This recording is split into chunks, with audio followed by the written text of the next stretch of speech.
প্রতিদিনের মতোই ফজরের নামাজের জন্য শাশুড়িকে ডাকতে গিয়েছিলেন পুত্রবধূ, কিন্তু সেদিন বারবার ডাকলেও মেলেনি সাড়া। দরজা ভেঙে ঘরে ঢুকতেই চোখে পড়ে এক বিভীষিকাময় দৃশ্য। মুহূর্তেই নেমে আসে শোক ও আতঙ্ক।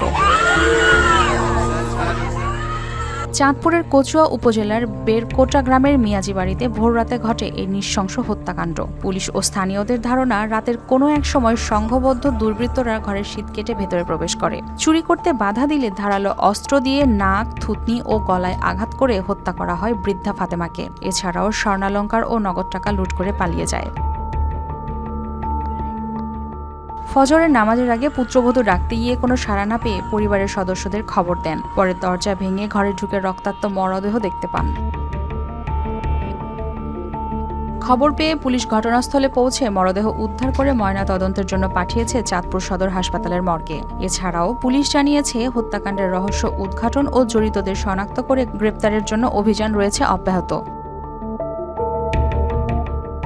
একটি নিঃসঙ্গ রাত কেড়ে নিয়েছে এক অসহায় বৃদ্ধার জীবন। দ্রুত হত্যার রহস্য উদ্ঘাটন করে লুটেরাদের আইনের আওতায় এনে দৃষ্টান্তমূলক শাস্তি নিশ্চিতের দাবি জানিয়েছেন স্বজনরা।